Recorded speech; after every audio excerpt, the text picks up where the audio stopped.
নবীর নাতি নবীর আওলাদ হুসাইন মৃত্যুর ভয়ে নামাজটাকে লম্বা করে দিয়েছে, যাতে এই কথাটাও তোমরা বলতে না পারো, এজন্যই আমি হুসাইন নামাজটাকে শর্ট করে দিলাম। এবার ইমাম হুসাইন রাদিয়াল্লাহু তাআলা নুকে উপর করে শোয়াইয়া দেও বাবারা ওই সীমার তরবার এটা পিছন দিক দিয়া লাগাইয়া শরীর মুবারক থেকে খল্লা মুবারকটা আলাদা করে দিলেন। ইমাম হুসেন রাদিয়াল্লাহু তাআলা আনহু দুনিয়া থেকে বিদায় নিয়ে চলে গেলেন। ইমাম হুসাইনের কল্লা মুবারকটা বল্লমের আগায় লাগাইয়া তারা জুলুস আরম্ভ করে দিল, মিছিল আরম্ভ করে দিল। ওই দিক দিয়ে জমিনের মধ্যে ইমাম হুসেন রাদিয়াল্লাহু তাআলা আনহুর যে দেহ মুবারকখানা পড়ে রয়েছে, ওই দেহ মুবারকের উপর দিয়া তারা ঘোড়া দৌড়াইতে আরম্ভ করে দিয়েছে। যুদ্ধের ঘোড়ার পায়ে কিন্তু লোহা তাকে, ওই লোহার তাকে যুদ্ধের ঘোড়ার পায়ে তারা এমন ভাবে ইমাম হুসাইন রাদিয়াল্লাহু তাআলা আনহুর দেহ মুবারকের উপর দিয়া ঘোড়া দৌড়াইতেছে। ওই ঘোড়ার পায়ের আগাতে আগাতে গো ইমাম হুসাইন রাদিয়াল্লাহু তাআলা আনহুর দেহ মুবারক কানা টুকরো টুকরো হয়ে গেল, টুকরো টুকরো হয়ে গেল। চিৎকার দিয়া বলেন না আল্লাহু আকবার। আল্লাহ তাআলা কালামে কোরআনের মধ্যে বর্ণনা করেন, আল্লাহ রাব্বুল আলামিন আল্লাহর কালামে কোরআনে ঘোষণা করেন, কুল ও নবী আপনি বলুন, আপনি বলে দিন, আপনার উম্মতদেরকে জানায় দিন, তামাম বিশ্বের মুসলমানদেরকে আপনি জানায় দেন, আপনার সম্প্রদায়কে জানায় দেন, আপনার সাহাবায়ে কেরামদেরকে জানায় দেন, লা আসআলুকুম আলাইহি আজরান ইল্লাল মাওয়াদ্দাতা ফিল কুরবা। নবী গো আপনি বলুন, আমি আমার ইসলামের দাওয়াতের বিনিময়ে, আমি আমার ইসলামের দাওয়াতের বিনিময়ে ও আমার উম্মত তোমাদের কাছ থেকে কোনো কিছুই চাই না, কেবল মাত্র চাই, শুধুমাত্র চাই, একমাত্র চাই আমার নিকটতম আত্মীয়দের প্রতি তোমাদের ভালোবাসা। চিল্লায়া বলতে হবে সুবহানাল্লাহ। জগতের বন্ধুরা রে, ও মুরব্বী বাবারা, আমার যুবক ভাইরা গো, ও আমার মা বোনেরা যারা শুনছো গো, দিলের কানটা লাগাইয়া শুনো গো। আল্লাহ রাব্বুল আলামিন আমার আপনার নবী মদিনার কামলাওয়ালা নবীকে জানায় দেন, নবী গো, নবী গো আপনি জানায় দেন, আপনি আপনার উম্মতদেরকে বলে দেন, আমি নবী যে ইসলামের জন্য ইসলামের দাওয়াত দিয়েছি, এই ইসলামকে প্রতিষ্ঠিত করতে গিয়া তায়েবের ময়দানে যুবকদের পাথরের আঘাত সহ্য করেছি, উহুদের ময়দানে নবীজির দান্দান মুবারক শহীদ হয়েছে। আল্লাহর হাবিব আল্লাহ তাআলা জানায় দিলেন নবীকে, নবী গো আপনি জানায় দিন, আমি আমার ইসলামের দাওয়াতের বিনিময়ে তোমাদের কাছ থেকে কিছুই চাই না, শুধুমাত্র চাই, একমাত্র চাই আমার নিকটতম আত্মীয়দের প্রতি তোমাদের ভালোবাসা। দেখেন আল্লাহর হাবিব এই ইসলামের জন্য কত কষ্ট করেছেন। আমার নবী দো জাহানের বাদশা নবী কত কষ্ট করেছেন। মা আয়েশা সিদ্দিকা রাদিয়াল্লাহু তাআলা আনহা আল্লাহর হাবিবের শরীর মোবারকে তৈল মালিশ করার জন্য গেলেন। আমার বন্ধুরা বাবারা মনোযোগ দিয়ে শুনো গো, হযরত মা আয়েশা সিদ্দিকা রাদিয়াল্লাহু তাআলা আনহা আল্লাহর নবীর হুজরা শরীফে গেলেন, নবীজির শরীর মোবারকে তৈল মালিশ করার জন্য। যে মাত্র গেলেন, নবীজির শরীর মোবারকে যখন তৈল মালিশ করে বেগো, ওই সময় তাকায়া দেখে রে আমার নবীজির বদন মোবারকের মধ্যে, শরীর মোবারকের মধ্যে, পেট মোবারকের মধ্যে কিসের যেন কালো কালো দাগগুলি দেখা যায়। মায়েশা ডাক দিয়া বলে, ইয়া রাসূলুল্লাহ, নবী গো, ও মায়ার নবী গো, আপনার এত সুন্দর দেহ মোবারক, ইয়া রাসূলুল্লাহ, যেই দেহ মোবারকে, যেই পৃষ্ঠ মোবারকের মধ্যে, যেই শরীর মোবারকের মধ্যে কোনোদিনও কোনো একটা মশা বসে নাই, কোনোদিনও কোনো একটা মাছি বসে নাই। ইয়া রাসূলুল্লাহ, নবী গো, এত সুন্দর দেহ মোবারকের মধ্যে নবী গো কিসের যেন কালো কালো দাগ দেখা যায়। ইয়া রাসূলুল্লাহ আপনার তো কোনোদিন বসন্ত হয় নাই, কিন্তু এই দাগগুলি কিসের গো নবী? আল্লাহর হাবিব যখন শরীর মোবারকের এই দাগের কথাটা মা আয়েশা সিদ্দিকা জানায় দিল, আমার নবীজি চোখের পানি ছেড়ে ছেড়ে কাঁদতে লাগলেন। মা আয়েশা সিদ্দিকা বলে, ইয়া রাসূলুল্লাহ নবী গো, ও মায়ার নবী, আমি আপনাকে সেই দাগগুলোর কথা জিজ্ঞাসা করলাম, কিন্তু আপনি জবাব না দিয়ে, উত্তর না দিয়ে নবী গো এইভাবে কেন চোখের পানি ছেড়ে ছেড়ে কাঁদতেছেন? নবী আমার ডাক দিয়ে কয়, আয়েশা রে, ও আয়েশা, এই দাগগুলোর কথা মনে হইলে রে আমি নবী সহ্য করতে পারি না, আমার সহ্য হয় না রে আয়েশা। এই দাগগুলো কোনো রোগের দাগ নয়, এই দাগগুলো কোনো বসন্তর দাগ নয়, এই দাগগুলো কোনো মশা মাছির দাগ নয় আয়েশা রে। এই দাগগুলো হইল ওই তায়েবের ময়দানের যুবকদের পাথরের আঘাতের দাগ। চিৎকার দিয়া বলেন আল্লাহু আকবার। ওরে আয়েশা, আমি যখন ইসলামের দাওয়াত নিয়া ওই তায়েফের ময়দানে গেলাম, আমি নবী যখন ইসলামের দাওয়াত নিয়া তায়েফের ময়দানে গেলাম, তাদেরকে যখন দাওয়াত দিব রে আয়েশা, ওই মানুষেরা ইসলামের দাওয়াত কালেমার দাওয়াত কবুল না করে রে, কাফের বেঈমানেরা ছোট ছোট বাচ্চাগুলিকে আমার পিছনে লেলিয়ে দিয়েছে, আমার পিছনে লাগিয়ে দিয়েছে। তারা রে আয়েশা কঙ্কর হাতে নিয়া, পাথর হাতে নিয়া আমাকে পাথর মারতে আরম্ভ করে দিয়েছে। ওই তায়েফের ময়দানের যুবকদের পাথরের আঘাতে আমার সারাটা শরীর রক্তাক্ত হয়ে গিয়েছে। ওরে আয়েশা, ওই যুবকদের পাথরের আঘাতে আমি নবী অজ্ঞান হয়ে পড়ে গিয়েছিলাম রে। ও আয়েশা, আমার যখন আবার জ্ঞান ফিরল, তারা আবার আমাকে পাথর মারতে আরম্ভ করে দিল। আমি যুবকদেরকে বলেছিলাম, যুবকরা রে, ও তায়েবের যুবক, আমার মা নাই, আমার বাবা নাই রে, আমি নবী হচ্ছি এতিম, তোমরা আমাকে এইভাবে পাথর মারিও না। তারপরও তাদের মায়া লাগে নাই, তাদের অন্তরে একটু মায়া লাগে নাই, তারা আমাকে বারবার পাথরের আঘাত করেছে। আয়েশা রে, তুমি যে শরীর মোবারকের মধ্যে যে দাগগুলি দেখতে পাও, এই দাগগুলি হইল ওই তায়েফের ময়দানের যুবকদের পাথরের আঘাতের দাগ। আমার বন্ধুরা, বাবারা, আল্লাহর হাবিব ইসলামকে প্রতিষ্ঠিত করতে যাইয়া কত কষ্ট করেছেন আমার আল্লাহ জানায় দেয়, নবী গো, নবী গো, কুল্লা আসআলুকুম আলাইহি আজরান ইল্লাল মাওয়াদ্দাতা ফিল কুরবা। আমার আল্লাহ জানায় দেয়, ও নবী, আপনি আপনার সম্প্রদায়কে জানায় দেন, আপনার উম্মতদেরকে জানায় দেন, আপনার সাহাবায়ে কেরামদেরকে আপনি বলে দেন। আমার নবী বলতেছেন, রে আমার উম্মতেরা, ও আমার সাহাবীরা, আমি নবী যে ইসলামের জন্য তো কষ্ট করেছি, এর বিনিময়ে তোমাদের কাছ থেকে কোনো কিছুই চাই না, শুধুমাত্র চাই, কেবলমাত্র চাই আমার নিকটতম আত্মীয়দের প্রতি তোমাদের ভালোবাসা। এই আয়াত কানা যখন আল্লাহর হাবিব সাহাবায়ে কেরামদের সামনে বর্ণনা করলেন, আমার নবী যখন বর্ণনা করে দিলেন, তখন নবীর একজন সাহাবী হযরত ইবনে আব্বাস রাদিয়াল্লাহু তাআলা আনহু আমার নবীর খিদমতে আরজ করলেন। তাফসীরে দুররুল মানসুরের মধ্যে এসেছে, ইবনে আব্বাস নবীজির খিদমতে দাঁড়াইয়া আরজ করে, ইয়া রাসূলুল্লাহ, ইয়া হাবিবাল্লাহ, নবী গো, মান কারাবতুকা হাউলা ইল্লাযিনা ওয়াজাবাত আলাইনা মুআদ্দাতাহুম। ইয়া রাসূলুল্লাহ, নবী, নবী গো, ও মায়ার নবীজি, আপনার নিকটতম আত্মীয় কারা? আপনার নিকটতম আত্মীয় কারা? নবী গো, নবী গো, যাদেরকে ভালোবাসা আমাদের উপর ওয়াজিব হয়ে গিয়েছে। চিৎকার দিয়া বলেন না সুবহানাল্লাহ। নবীর সাহাবী ইবনে আব্বাস প্রশ্ন করেছে, ইয়া রাসূলুল্লাহ, মান কারাবতুকা হাউলা ইল্লাযিনা ওয়াজাবাত আলাইনা। নবী গো, ও মায়ার নবী গো, আপনার নিকটতম আত্মীয় কারা যাদেরকে ভালোবাসা আমাদের উপর ওয়াজিব হয়ে গিয়েছে। আমার নবী ডাক দিয়ে কয় সাহাবীরা রে ও ইবনে আব্বাস শুনো শুনো, তারা হলো ক্বালা আলীউন ওয়া ফাতেমা, তারা হলো আলী ও ফাতেমা এবং তাদের দুই সন্তান ইমাম হাসান ও হুসাইন।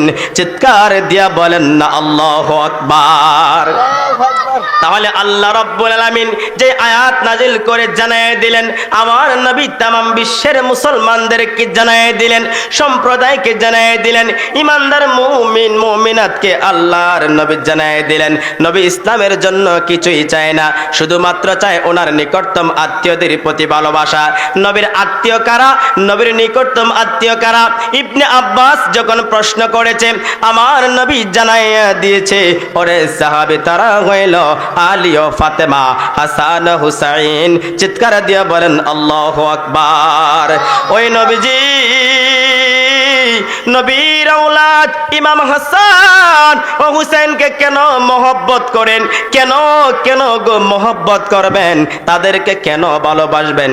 কারণ ওই যে শাহাদাতে কারবালা সংঘটিত হয়েছে, ইমামে হুসাইন যে কারবালার ময়দানে শহীদ হয়েছে একমাত্র উম্মতের নাজাতের জন্য। চিৎকার দিয়া হন সুবহানাল্লাহ।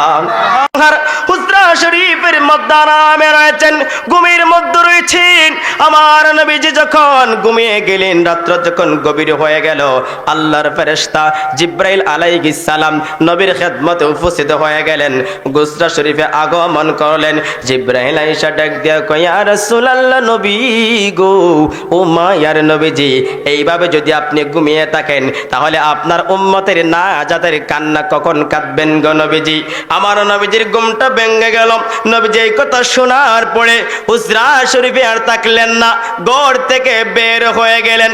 নবীজি বের হয়ে রাতের আধারে আমার নবীজি মদিনাতুল মুনাওয়ারার পাহাড়ের পর পাহাড় পাড়ি দিয়া, পাহাড়ের পর পাহাড়ের পাড়ি দিয়া একটা গুহায় পড়িয়া, পাহাড়ের গুহার মধ্যে সাজদায় পড়িয়া আল্লাহর হাবিব ইয়া হাবলি উম্মতি, ইয়া হাবলি উম্মতি, ইয়া হাবলি উম্মতি, উম্মতি উম্মতি বলে কান্না করে।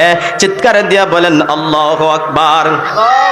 জগতের বন্দরা রে, ও মুরব্বী বাবারা, আমার যুবক ভাইরা গো, ও আমার মা, শিকারপুরের মা গো, মা দিনের কান্ডা লাগাইয়া শুনো গো, আল্লাহর হাবিব উম্মতির জন্য কেমন পাগল ছিল। নবীজি হুজরা শরীফ থেকে বের হইয়া পাহাড়ের পর পাহাড় পাড়ি দিয়া সাজদায় পড়িয়া ইয়া হাবলি উম্মতি, ইয়া হাবলি উম্মতি, উম্মতি বলে কান্না করে। এদিক দিয়ে রাত শেষ হয়ে গেল। মায়েশা সিদ্দিকা দেখে আল্লাহর নবী হুজরা শরীফের মধ্যে নাই। মসজিদে নববীতে আজান হয়ে গেল। বেলাল, সাহাবায়ে কেরাম নবীজির জন্য অপেক্ষা করি রে, কিন্তু নবী তো আজকে মসজিদে নববীতে যায় না। হযরত বেলাল রাদিয়াল্লাহু তাআলা আনহু তিনি মায়েশা সিদ্দিকার হুজরাতে আসলেন। এসে জিজ্ঞাসা করলেন, নবী কই? নবী তো আজকে ফজরের নামাজে যাচ্ছেন না, নবী কোথায়? মায়েশা বলে, রে বেলাল, নবী তো হুজরায় না, নবীকে মসজিদে নববীতে যায় নাই। বেলাল বলে, না না, আল্লাহর হাবিব তো মসজিদে নববীর মধ্যে যায় নাই। এইদিকে সাহাবায়ে কেরামের মধ্যে রুল পড়ে গেল, নবী নাই নাই নাই।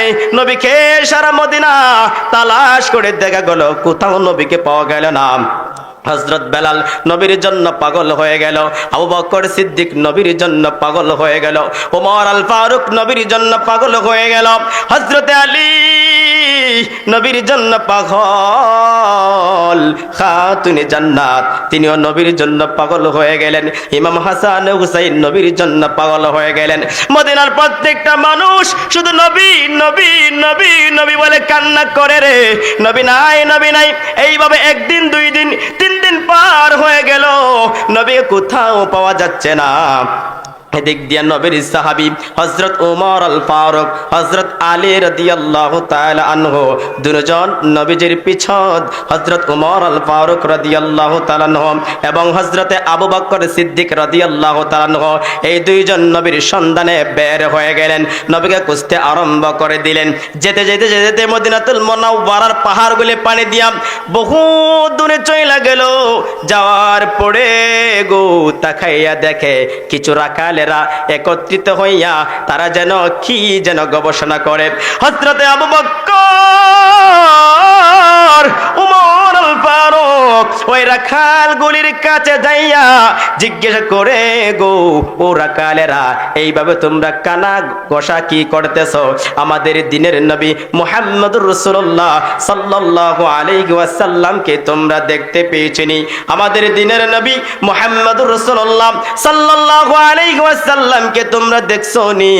রাখালগুলি ডাক দিয়া কইরে, আবু বকর ও ওমর, দিনের নবীকে তাকে আমরা চিনি না, কিন্তু আজকে 3টা দিন হয়ে গেল রে, একটা মানুষ যার চেহারাটা আকাশের পূর্ণিমার চাঁদের চাইতে সুন্দর। ওরে আবু বকর, যার চেহারাটা এত সুন্দর রে, ওই আকাশের পূর্ণিমার চাঁদের চাইতে সুন্দর, ওই রকম একটা মানুষ আজকে 3টা দিন ধরে রে ওই পাহাড়ের নিচে সেজদায় পড়ে কান্দে। আর আমাদের ওট দম্বাগুলি ওই পাহাড়ের চতুর্দিক দিয়া যতগুলি ওট দম্বাগুলি ছিল, সমস্ত ওট দম্বাগুলি ছাগলগুলি ওই মানুষটার চতুর্দিক দিয়া ঘেরাও করে দাঁড়িয়ে রয়েছে। আমাদের ওট দম্বা ছাগলগুলিও চোখের পানি ছেড়ে ছেড়ে কান্দে। একটা উঠো, একটা ছাগল দুম্বারে ওরে উমর, আজকে 3টা দিন হয়ে গেল, আমাদের একটা উট দুম্বা ছাগলগুলি তারাও ঘাস মুখের মধ্যে লাগায় না, একটা পশু ঘাস খায় না, শুধু ওই নবীর দিকে তাকায়া তাকাইয়া আমাদের উট দুম্বা ছাগলগুলি চোখের পানি ছেড়ে ছেড়ে কান্দে। হযরত আবু বকর এই কথা শোনার পরে একটা ডাক দিয়ে কই, উমর ও উমর, তিনি আর কেউ নয় রে, তিনি আর কেউ না, তিনি হচ্ছে আমাদের দিনের নবী মুহাম্মদুর রাসূলুল্লাহ। চিৎকার দিয়া বলেন না আল্লাহু আকবার। হযরত আবু বকর, হযরত উমর যায় দেখে রে আমার নূরের নবী, জিন্দা নবী, রাহমাতাল লিল আলামিন নবীজি সিজদায় পড়ে ইয়া হাবলি উম্মতি উম্মতি বলে কান্না করে। আবু বকর ডাক দিয়া বলে, ইয়া রাসূলুল্লাহ, নবী গো, আজকে 3টা দিন হয়ে গেল, আমি আবু বকরকে কেমন করে বই লাগালা। ইয়া রাসূলুল্লাহ, উম্মতের জন্য তো পাগল নবী গো, উম্মতের জন্য এত দেওয়ানা। আমি আবু বকরের জিন্দেগিতে যত নেকি করেছি নবী গো, আপনার উম্মতের জন্য আমি আবু বকরের সমস্ত নেকি দান কইরা দিলাম ইয়া রাসূলুল্লাহ। তারপরও আপনি মাথা ওঠান, আমার নবী মাথা ওঠায় না। উমর ডাক দিয়ে কয়, নবী গো, নবী গো, ও মায়ার নবী, বুঝতে পেরেছি ইয়া রাসূলুল্লাহ, আমি উমরের জিন্দেগিতে যত নেকি করেছি সমস্ত নেকি আপনার উম্মতদেরকে দান করে দিলাম, তারপর আপনি মাথা ওঠান। এরপরও আমার নবী মাথা ওঠায় না, শুধু উম্মতি উম্মতি বলে কান্না করে।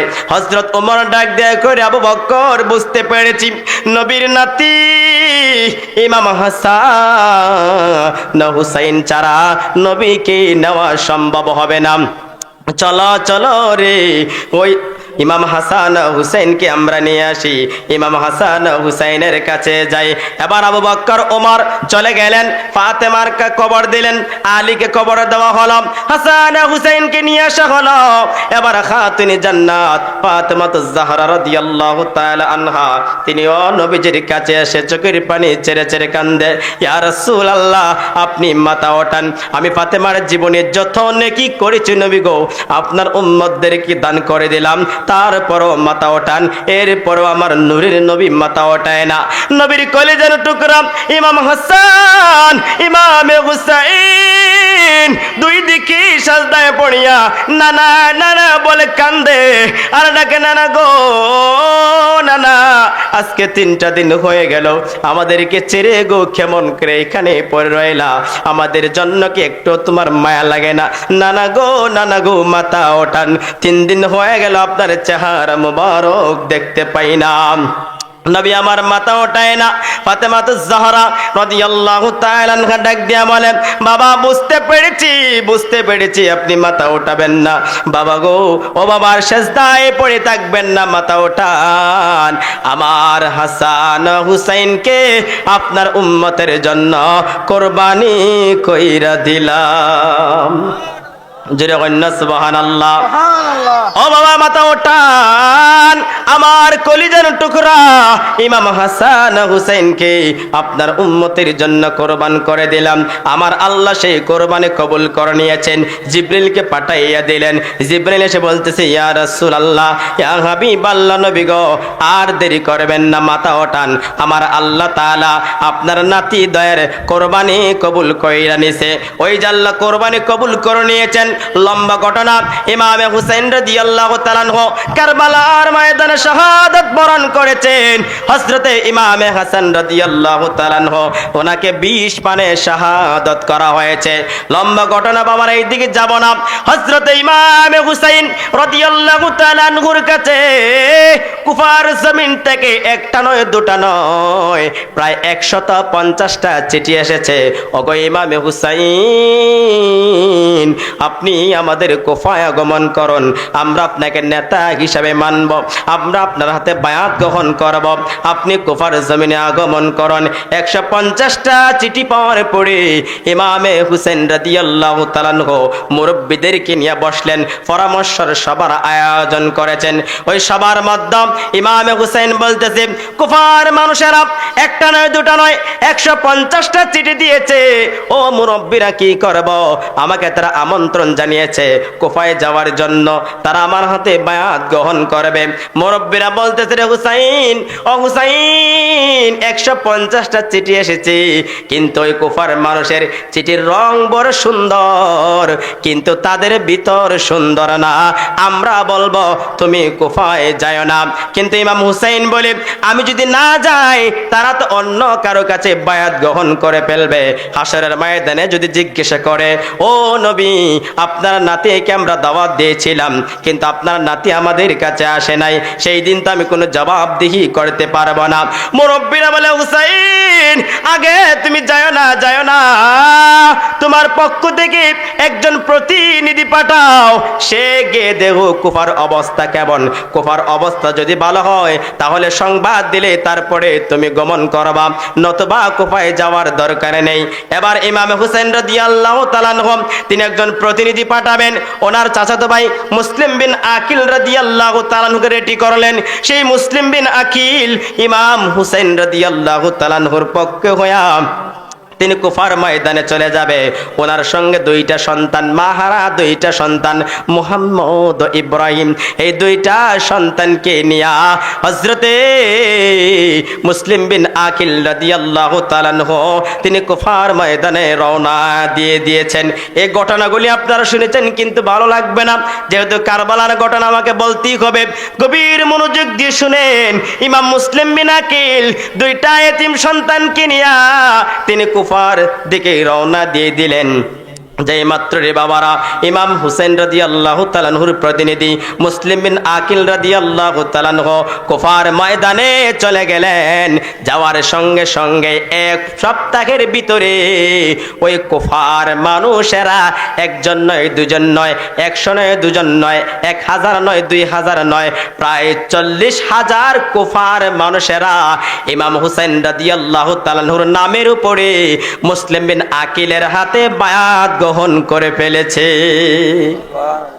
40,000 কুফাবাসী ইমাম হুসাইনকে না দেখিয়াই তারা বায়াত গ্রহণ করে ফেলেছে। আর কি দাওয়াত! মুসলিম বিন আকিলকে শুধু দাওয়াত আর দাওয়াত, সবাই আপ্যায়ন করে, সবাই মহব্বত করে। দাওয়াতের সিরিয়াল লাগিয়ে গেছে। দাওয়াতের কি লাগিয়ে গেছে? সিরিয়াল বুঝেননি? এই যে আমরা তো সব সিরিয়াল লাগে সাবান মাস আইলে, সাবান মাস চিনেননি? সাবান মাস চিনেন, এটা 32 সান হয় কিনা? হ্যাঁ, 32 সানালে দেখবেন একবার দাওয়াতে সিরিয়াল লাগি যায়। হুজুর কোন করে খাইব কোন করে না, পড়তেই আছে না নাই? মুসলিম বিন আকিল রাদিয়াল্লাহু তাআলা আনহু, কষ্ট দিতেছে আপনাদের? মনোযোগ দিয়ে শুনেন। মুসলিম বিন আকিল রাদিয়াল্লাহু তাআলা আনহু ওনার কাছে হুসাইন রাদিয়াল্লাহু তাআলা আনহুর নামের উপরে প্রায় 40,000 মানুষ বায়াত গ্রহণ করে ফেলেছে। এই সংবাদটা ইবনে জিয়াদের কাছে পৌঁছে গেল, এজিদের কাছে পৌঁছে গেল।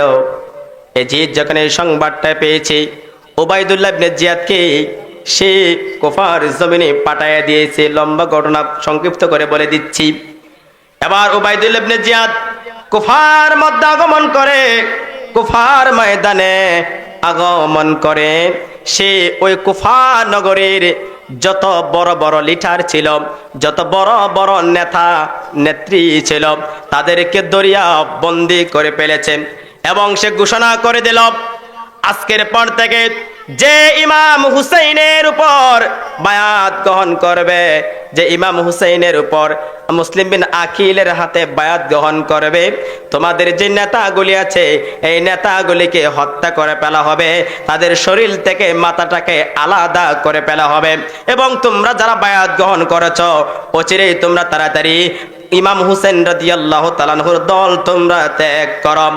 এবার মুসলিম বিন আকিল রাদিয়াল্লাহু তাআলা আনহু 40,000 মানুষ যখন বায়াত গ্রহণ করে ফেলেছে, এই মহব্বত দেখে, এই অবস্থা দেখে তিনিও চিঠি লিখলেন, ও হুসাইন, এই যে দেখেন আমি শুধু এসেছি এক সপ্তাহের ভিতরে, আপনার নামের উপরে আপনাকে না দেখিয়া প্রায় 40,000 মানুষ আপনার নামের উপরে বায়াত গ্রহণ করে ফেলেছে।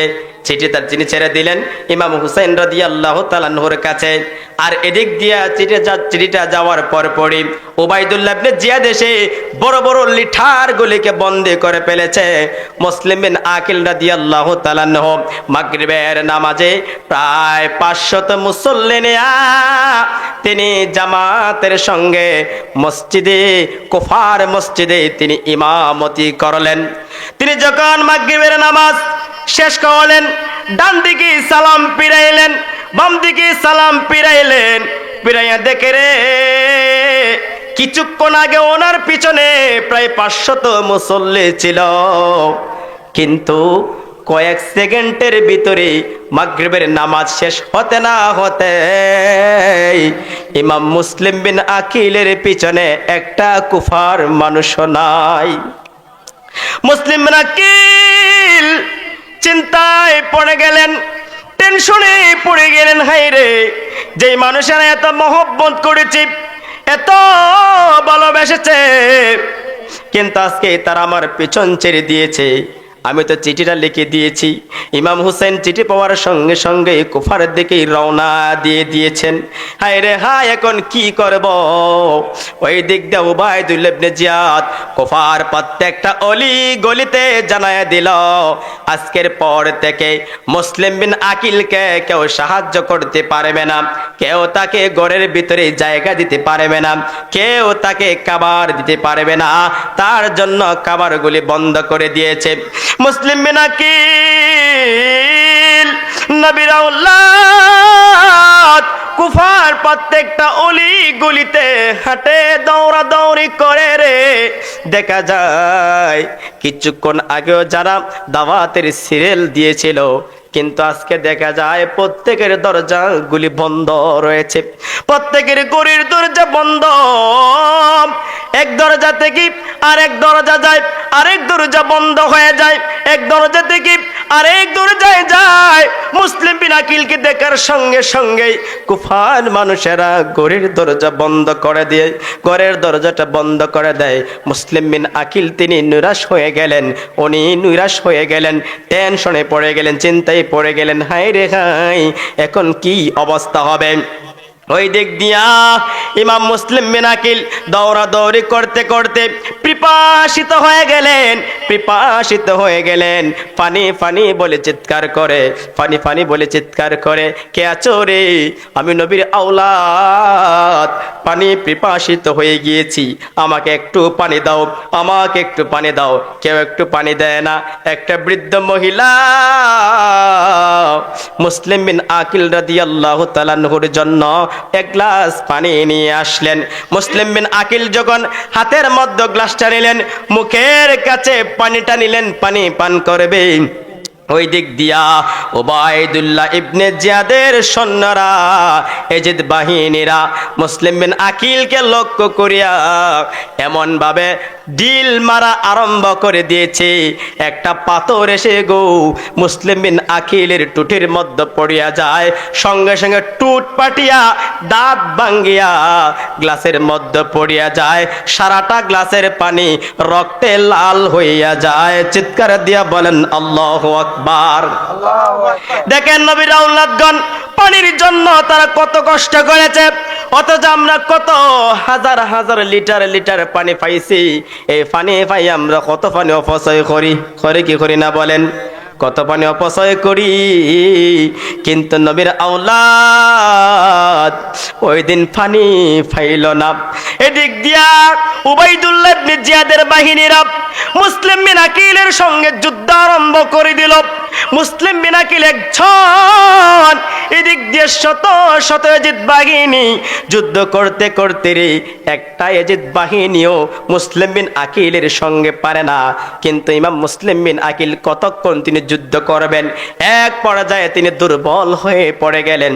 এজিদ বাহিনীর ওনাকে ধরে ফেলল, হাত বাঁধলো, পা বাঁধলো, হাত পা বাঁধিয়া মুসলিম বিন আকিল রাদিয়াল্লাহু তাআলা আনহুকে ওই গভর্নর হাউজের ছাদের উপরে তুলিয়া গরু যেমনি ভাবে জবাই করে রে বাবারা, মুসলিম বিন আকিল রাদিয়াল্লাহু তাআলা আনহুকে তেমনি ভাবে শরীর থেকে মাথাটাকে আলাদা কইরা দিল, গরুর মতন জবাই করে দিল। মুসলিম বিন আকিল রাদিয়াল্লাহু তাআলা আনহু তিনি দুনিয়া থেকে বিদায় নিয়ে গেলেন, ইন্তেকাল করলেন। চিৎকার দিয়ে বলেন না আল্লাহু আকবার। এবার মুসলিম বিন আকিল শহীদ হয়ে গেলেন, শাহাদাত বরণ করলেন। ওনার দুইটা এতিম বাচ্চা মুহাম্মদ ইব্রাহিম বাবার কবর জানে না, বাবা যে শহীদ হয়ে গিয়েছে। ওই দিক দিয়া ওই কুফার একজন কাজী ছিল, যার নাম ছিল শরিয়া। ওনার কাছে ওনার দুইজন ছেলে ছিল।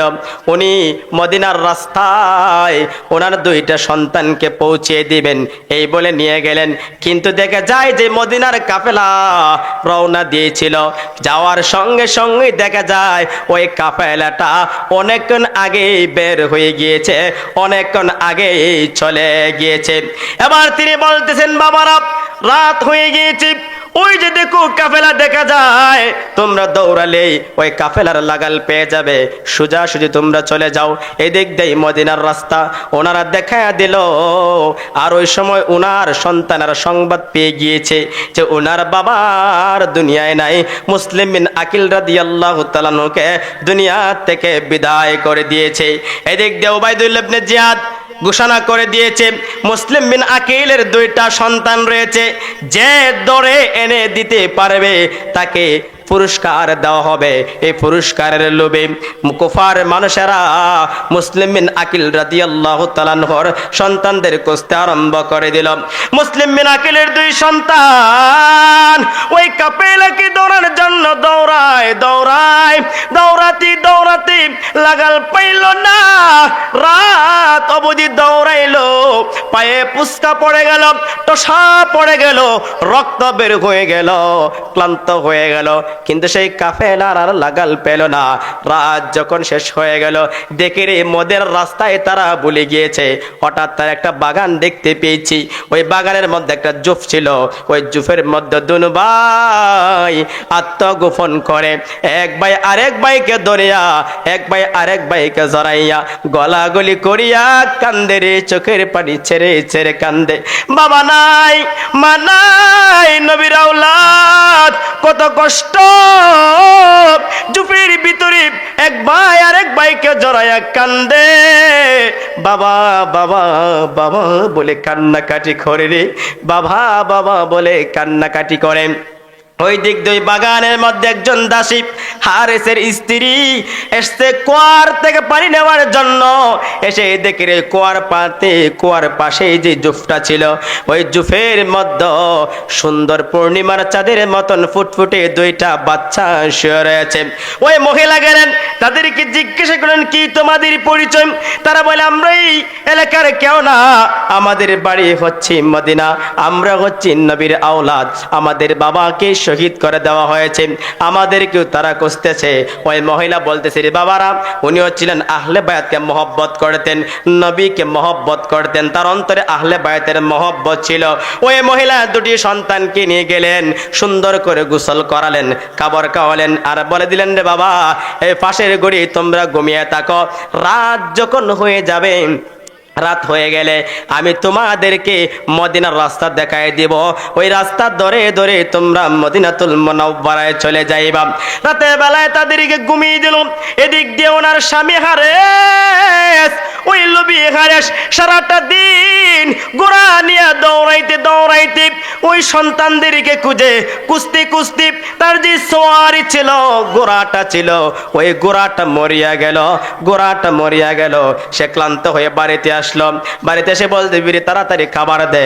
খাবার দেওয়া হলো।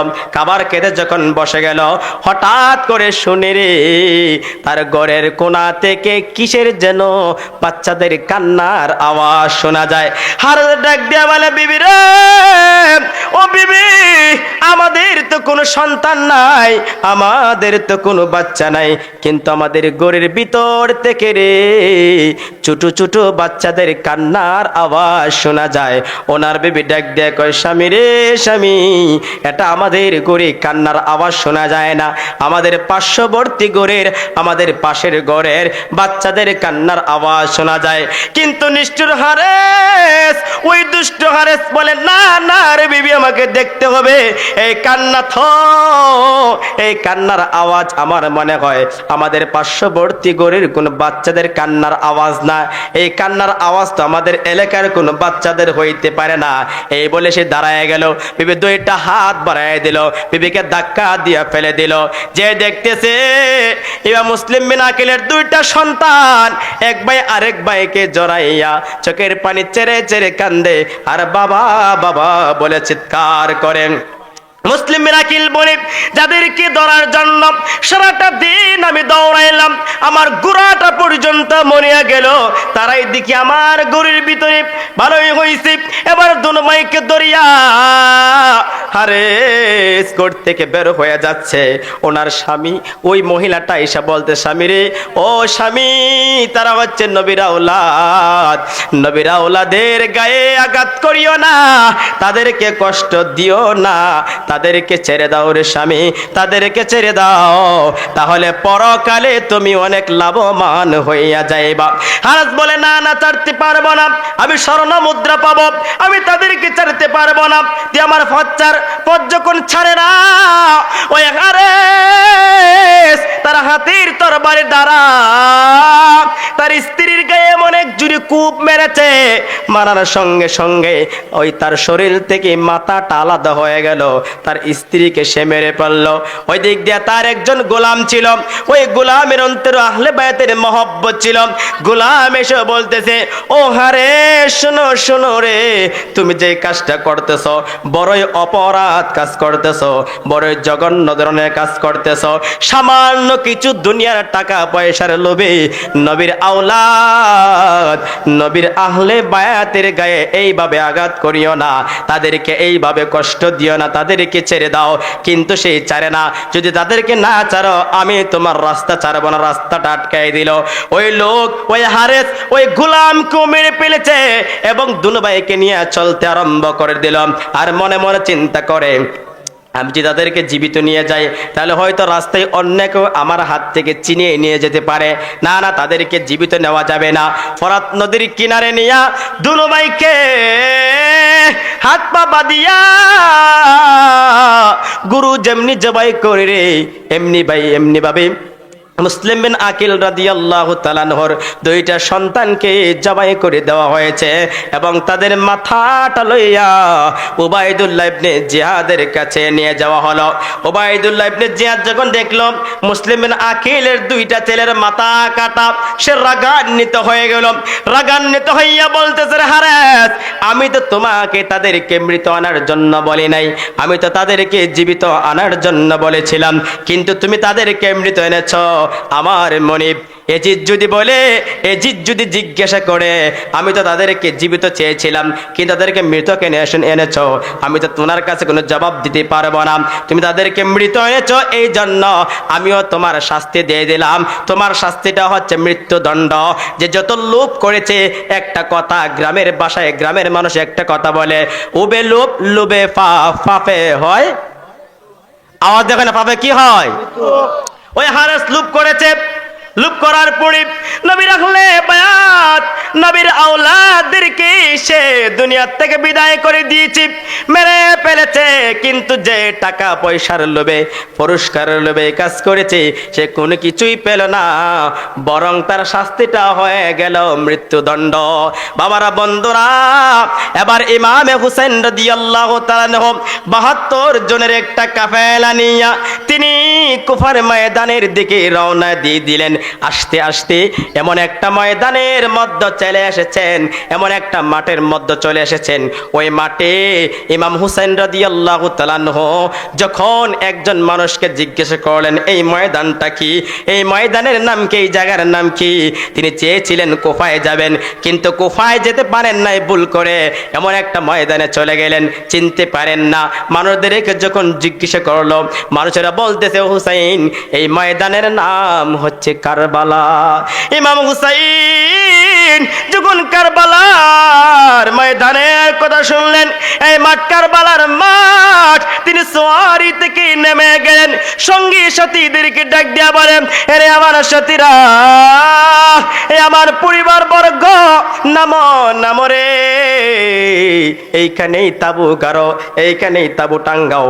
এবার তাবু টাঙ্গানোর জন্য যখন গাছের ডালে কোপ দেওয়া হয়, গাছের ডাল থেকে রক্ত বের হয়, যখন জমিনের মধ্যে কোপ দেওয়া হয়, গর্ত করা হয়, গর্তের ভিতর থেকে রক্ত বের হয়, যখন পাতে শহর বানো চোখের পানি চেরে চেরে কান্দে আর ডাক দিয়া কয়, স্বামী রে, ও স্বামী, এই জায়গাটা কোন জায়গা?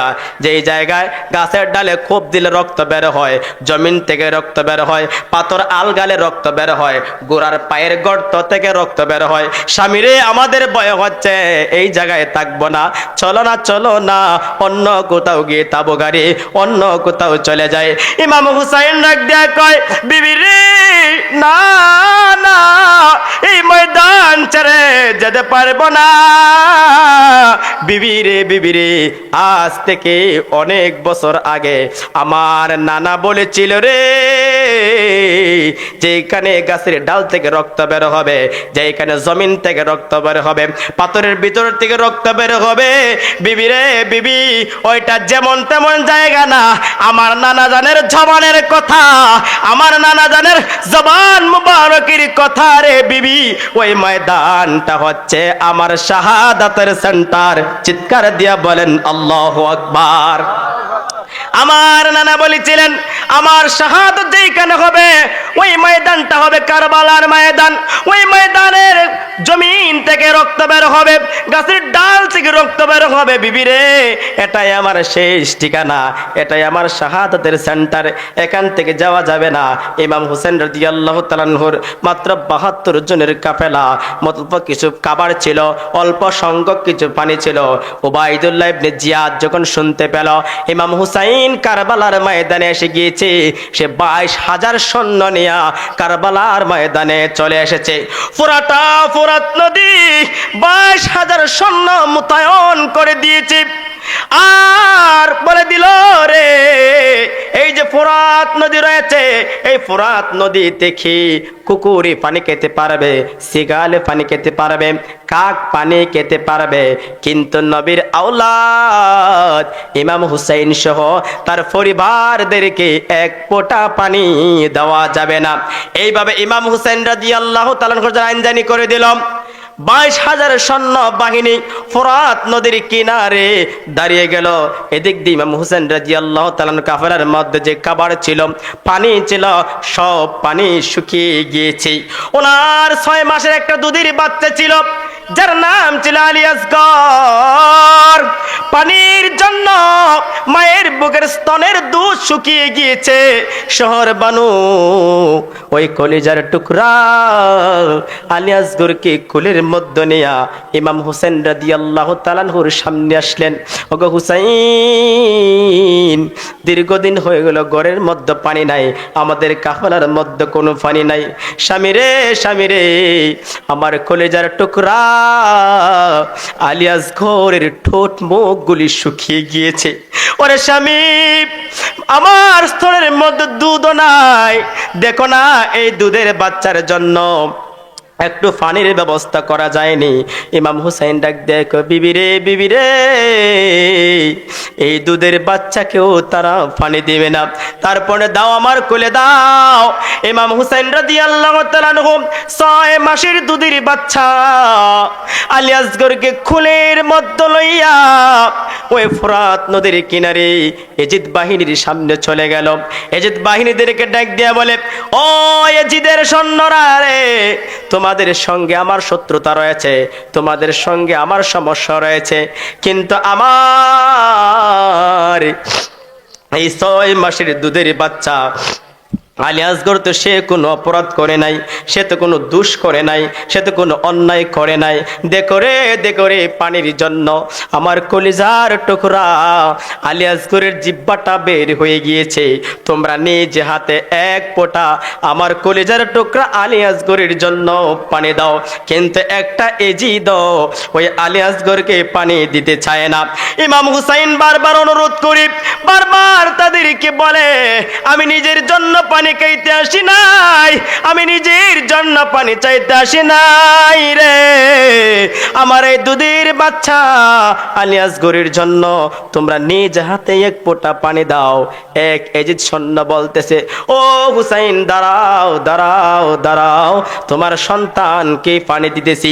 এই বলে দূর থেকে তীর হাতে নিয়া, ধনুকটা হাতে নিয়া তীর লাগাইয়া ইমাম হুসাইন রাদিয়াল্লাহু তাআলা আনহুর বুক বরাবর লক্ষ্য করে রে ধনুক থেকে বিষাক্ত তীরটা ছেড়ে দিয়েছে। ওই তীরটা ইমাম হুসাইনের বুকে না লেগে রে আলী আসগরের কলিজা বরাবর লেগে রে বুকে দিয়া ঢুকে পিছন দিক দিয়া বের হয়ে যায়। 6 মাসের দুধের বাচ্চা আলী আসগর দুনিয়া থেকে বিদায় নিয়ে চলে যায়, দুনিয়া থেকে বিদায় নিয়ে চলে গেল। ইমাম হুসাইন চোখের পানি ছেড়ে ছেড়ে কান্দে। ওই ফোরাত নদীর পানি হুকুনে খায়, কাকে খায়, সিগালে খায়, কুকুরে খায়, এই 22,000 সৈন্য বাহিনী খায়। ও আল্লাহ, আমি নবীর আওলাদ, আমার এই দুধের বাচ্চা আলী আসগরের জন্য পানি জুটে না, আলী আসগরের জন্য পানি জুটে না। 6 মাসের বাচ্চা আলী আসগরকে নিয়ে হুজরার সামনে চলে গেল, তাবুর সামনে চলে গেল। ডাক দেয়া কয়, বিবি রে, বিবি, ঘর থেকে বের হয়ে আসো, এসে দেখো রে তোমার সন্তানকে জনমের পানি খাওয়াইছি, জীবনের পানি খাওয়ায় এনেছি, আর কোনো দিনও তোমার কাছে পানি চাইবে না, আর কোনো দিনও রে বিবি তোমার কাছে পানি চাইবে না। শহর বানু ঘর থেকে বের হয়ে দেখে রে দুধের বাচ্চা আলী আসগরের জিহ্বাটা বের হয়ে রয়েছে, বের হয়ে রয়েছে। শহর বানু খোলের মধ্যে লইয়া দেখে রে সে আর দুনিয়ায় নাই।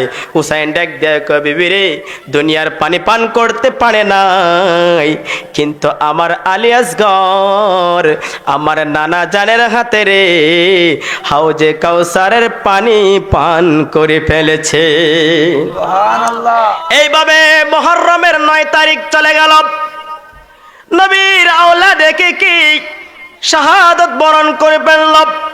মুহররমের 9 তারিখ শেষ, 10 তারিখ দিবাগত রাত, আগামীকাল 10 তারিখ ওই রাত্রি ইমাম হুসাইন রাদিয়াল্লাহু তাআলা আনহু তাবর যারা ছিল তাবর সঙ্গে মানুষদেরকে ডেকে এনে তাবর বাতিটা নিবাইয়া ডাক দেয়া, কইরে আমার সাথীরা, এই এজিদ বাহিনীর সঙ্গে আমার শত্রুতা রয়েছে, তাদের সঙ্গে আমার সমস্যা রয়েছে, তোমাদের সঙ্গে কোনো সমস্যা নয়, তোমরা তো কোনো অন্যায় করো নাই, অপরাধ করো নাই, তাদের সঙ্গে আমি যুদ্ধ করব, তাদের সঙ্গে আমি লড়াই করব। ও আমার সাথীরা, তোমরা যে দিক দিয়ে পারো রে মদিনার রাস্তা ধরো, মদিনার রাস্তা ধরো, এই কারবালার ময়দান ত্যাগ কর। রাত গভীর হয়ে গেল, বাতি যখন আবার জ্বালানো হলো, জ্বালানোর পরে দেখে যায় একজন মানুষ ইমাম হুসাইনকে ছেড়ে গেল না। নবীর নাতি হুসেন রাদিয়াল্লাহু তাআলা ডাক দিয়া বলে, ও আমার সাথীরা, আমি তোমাদেরকে বলে দিয়েছি চলে যাওয়ার জন্য, তোমাদেরকে কোনো অভিযোগ করব না, তোমাদের নামে কোনো অভিযোগ করব না, এরপরও তোমরা কেন গেলে না? ওই সাথীরা ডাক দিয়ে কয়, হুসাইন গো, ও হুসাইন, আমরা কেমন করে চলে যাই? কাল হাসরের ময়দানে যদি আল্লাহর কাঠগড়ায় আসামি বানাইয়া আমাদের মদিনার কামলাওয়ালা নবী আমাদেরকে জিজ্ঞাসা করে রে, তোমরা কেমন করে রে ওই কারবালার ময়দানে 22,000 সৈন্য বাহিনীর সামনে আমার কলিজার টুকরা, আমার দুহিত্র ইমাম হুসাইনকে কেমন করে রেখে আসছিলা? ওই দিন তো আল্লাহর কাঠগড়ে আমরা আসামি হয়ে যাব, নবীর সামনে আমরা কোনো জবাব দিতে পারবো না। ওগো হুসাইন, শুনো শুনো, আমাদের শরীরে যত রক্ত আছে, যতক্ষণ পর্যন্ত এই দেহে পান থাকবে, আমরা তোমার জন্য যুদ্ধ করব, তবুও তোমার সঙ্গ আমরা ছাড়ব না। চিৎকার দিয়া বলেন না আল্লাহু আকবার। ইমাম হুসাইন রাদিয়াল্লাহু তাআলা ঘুমিয়ে গেলেন, ওনার বিবিও ঘুমিয়ে গেলেন। শহর বানু ঘুমের মধ্যে হঠাৎ করে স্বপ্নে দেখে তিনি কারবালার ময়দানটা ঘুরতেছেন। আল্লাহু আকবার বলেন। শেষের দিকে চলে এসেছি, শেষ করে দিব। ইমামে হুসেন রাদিয়াল্লাহু তাআলা আনহুর স্ত্রী শহর বানু, তিনি স্বপ্ন দেখতেছেন, কারবালার ময়দানটা তিনি ঘুরতেছেন, হেঁটে হেঁটে কারবালার ময়দানটা দেখতেছেন। এইভাবে হাঁটতে হাঁটতে স্বপ্নের মাধ্যমে তিনি হাঁটতেছেন। হাঁটতে গিয়ে দেখি রে একজন মহিলা, যার চেহারা নূরে জলমল জলমল করে, এত সুন্দর একজন মহিলা কারবালার ময়দানটা একটা ঝাড়ু হাতের মধ্যে নিয়ে ঝাড়ু দিতেছে। শহর বানু কই, কে গো, ও মা, কে আপনি, কি আপনার পরিচয়? এই কারবালার ময়দানটা এত সুন্দর করে ঝাড়ু দিচ্ছেন কেন গো মা? এই ময়দানটা এইভাবে ঝাড়ু দিচ্ছেন? ওই নূরে জলমল করে যে মহিলাটা ডাক দিয়া কয়, রে শহর বানু, তুমি কি আমাকে এখনো চিনতে পারো নাই? আমি হচ্ছি ইমাম হুসাইনের মা ফাতেমা। ও মা, কেন গো এইভাবে কারবালার ময়দানটা ঝাড়ু দিচ্ছেন? ফাতেমা চোখের পানি চায়না দিয়ে কান্দে, আর ডাক দিয়ে কয়, রে শহর বানু, ও শহর বানু রে, আগামীকাল 10ই মুহররম, আগামীকাল আমার কলিজার টুকরা ইমাম হুসাইন কি এই ময়দানের মধ্যে, এই জায়গার মধ্যে রে ইজিদ বাহিনীরা শহীদ করে দিবে রে। আমার হুসাইন এই ময়দানের মধ্যে গড়াগড়ি দিয়া নানা নানা বলে খাদ্বে রে। ওরে শহর বানু, আমার কলিজার টুকরা ইমাম হুসাইন এই ময়দানের মধ্যে গড়াগড়ি দিয়ে খাদবে, আর হুসাইনের শরীরের তলে যদি পাথরগুলি পড়ে রে, আমার হুসাইনের কষ্ট হবে। পাথরগুলি যদি পড়ে যায় আমার হুসাইনের কষ্ট হবে, যাতে আমার হুসাইনের কষ্ট না হয় এজন্য আমি মা ফাতেমা আল্লাহর জান্নাত থেকে এসে গো এই কারবালার ময়দানটা ঝাড়ু দিচ্ছি। শহর বানুর স্বপনটা দেখার সঙ্গে সঙ্গেই ঘুমটা ভেঙে গেল। জাগ্রত হইয়া চোখের পানি চেরে চেরে কান্দে, সুন্দর করে ওযু বানাইয়া আল্লাহর কালামে কোরআনটা সামনে লইয়া ইমাম হুসাইনের মাথার পাশে বসিয়া আল্লাহর কালামে কোরআন তেলাওয়াত করে আর চোখের পানি ছেড়ে ছেড়ে কান্দে। কানতে কানতে রে ও শিকারপুরের বাবারা, শহর বানুর কলিজাটা ফাটিয়া যায়। একটা ফোঁটা চোখের পানি ইমাম হুসাইনের চেহারা মুবারকের মধ্যে পড়ে গেল। হুসাইনের ঘুমটা ভেঙে যায়। তাকায় দেখে গো নবীর নাতি, তাকায় দেখে রে শহর বানু চোখের পানি ছেড়ে ছেড়ে কান্দে।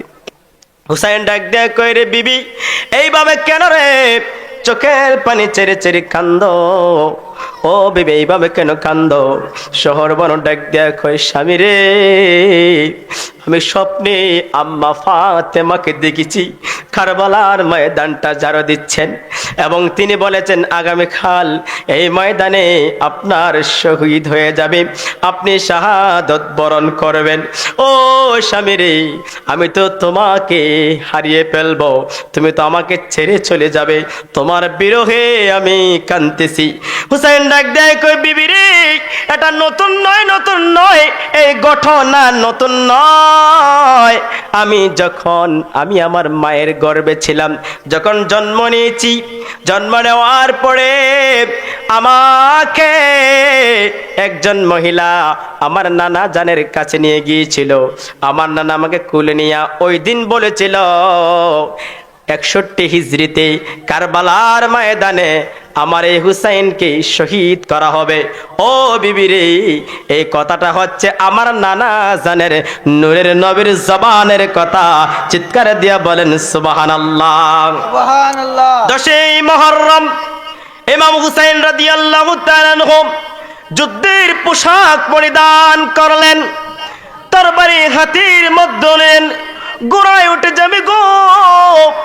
ওই দিক দিয়া ইমাম হুসাইন রাদিয়াল্লাহু তাআলা আনহু যুদ্ধের ময়দানে চলে যাবে, সবার কাছ থেকে বিদায় নিয়ে নিলেন। তিনি যুদ্ধের ময়দানে চলে গেলেন। একজন নয়, দুজন নয়, 22,000 সৈন্য বাহিনী রয়েছে। ইমাম হুসাইন রাদিয়াল্লাহু তাআলা আনহু আল্লাহু আকবার বলে ওই সৈন্য বাহিনীদের সঙ্গে যুদ্ধে ঝাঁপিয়ে পড়লেন। এমন ভাবে তিনি যুদ্ধে আরম্ভ করতে লাগলেন। যুদ্ধ করতে করতে করতে করতে কচুর মতন এজিদ বাহিনীদেরকে কাটতে আরম্ভ করে দিলেন। কাটতে কাটতে এক পর্যায়ে সব এজিদ সৈন্যরা ইমাম হুসাইন রাদিয়াল্লাহু তাআলা আনহুর এই তরবারি চালানো দেখে, এইভাবে ওনার ভয়ঙ্কর রূপ দেখে তারা ফালাইতে আরম্ভ করে দিল, চুটাচুটি আরম্ভ করে দিল। একটা এজিদ বাহিনীও ইমাম হুসাইন রাদিয়াল্লাহু তাআলা আনহুর সামনে আসার সাহস পায় না, সামনে আসতে পারে না। যে আসে তার শরীর থেকে মাথাটাকে আলাদা করে দেয়। এইভাবে যখন তারা দূর দূরান্তে চলে গেল, দূরে গিয়ে তারা পরামর্শ করল কেমন করে রে ইমাম হুসাইনকে গাহেল করা যায়, কেমন করে নরম করা যায়। তারা পরামর্শ করে চতুর্দিক দিয়া একত্রিত হইয়া ইমাম হুসাইন রাদিয়াল্লাহু তাআলা আনহুকে তীর মারতে আরম্ভ করে দিল। ইমাম হুসাইন রাদিয়াল্লাহু তাআলা আনহুর যে দুলদুল ঘোড়াটা ছিল, ওই ঘোড়াটা ইমাম হুসাইনের যত তীর আসে পা দিয়ে আটকায় দেয়, পিঠ দিয়ে আটকায় দেয়, মাথা দিয়ে আটকায় দেয়। এক পর্যায়ে ঘোড়াটা দুর্বল হয়ে গেল, জমিনের মধ্যে পড়ে গেল। ইমাম হুসাইন রাদিয়াল্লাহু তাআলা আনহু তিনিও জমিনের মধ্যে পড়ে গেলেন, নরম হয়ে গেলেন। ওই সময় মিষ্টুর এজিদ সৈন্য বাহিনীর সীমার ইমাম হুসাইন রাদিয়াল্লাহু তাআলা আনহুর বুকের মধ্যে এসে বসে গেল। তরবারি লাগাইয়া ইমাম হুসাইন রাদিয়াল্লাহু তাআলা আনহুর গলার মধ্যে তরবারি চালায়, কিন্তু ওই তরবারি ইমাম হুসাইন রাদিয়াল্লাহু তাআলা আনহুর একটা পশম মোবারকও কাটতে পারে না। চিৎকার দিয়ে বলেন আল্লাহু আকবার। ইমাম হুসাইন ডাক দিয়া কয়, সীমার রে ও সীমার, যতই কষাও রে আমার পশম তুমি কাটতে পারবা না, কেননা এই গলার মধ্যে আমার নূরের নবীজির নুরানি টুট মোবারক দ্বারা অসংখ্য অগণিত বার আমার নানা চুমু খেয়েছেন। ইমাম হুসাইন রাদিয়াল্লাহু তাআলা আনহু ডাক দিয়ে বলে, সীমার রে ও সীমার, আমার পিছন দিক দিয়ে লাগাতে হবে, নতবা গলা কাটতে পারবে না। সীমার রে, ও সীমার, আজকে জানোনি জুমার দিন, জুমার আজান হয়ে গিয়েছে। সীমার রে, তুমি আমাকে 2টা রাকাত নামাজ পড়ার সুযোগ দাও। এবার ইমাম হুসাইন রাদিয়াল্লাহু তাআলা আনহু দেখেন, যেই সময় তিনি দুনিয়া থেকে বিদায় নিয়ে চলে যাবেন, মৃত্যুর শয্যায় পড়ে গেলেন, চতুর্দিক দিয়ে শত্রু ঘেরাও করেছে। এরপর ইমামে হুসাইন তিনি বলে, আমাকে নামাজ পড়ার সুযোগ দাও। ওনাকে নামাজ পড়ার সুযোগ দেওয়া হলো। উনি যখন নামাজে দাঁড়ালেন, ওই দিন ইমাম হুসাইন রাদিয়াল্লাহু তাআলা আনহু অন্য দিনের তুলনায় একটু তাড়াতাড়ি নামাজ পড়লেন। এজিদ বাহিনী বলে, রে হুসাইন, অন্য দিন তো তুমি লম্বা করে নামাজ পড়তা, কিন্তু আজকে দেখা যায় তুমি তাড়াতাড়ি নামাজটা পড়ে ফেলেছো। ইমাম হুসাইন ডাক দিয়া করে, জিদ বাহিনীরা, আজকে যদি নবীর আওলাদ ইমাম হুসাইন দীর্ঘ করে নামাজ আদায় করত, তখন তোমরা বলতে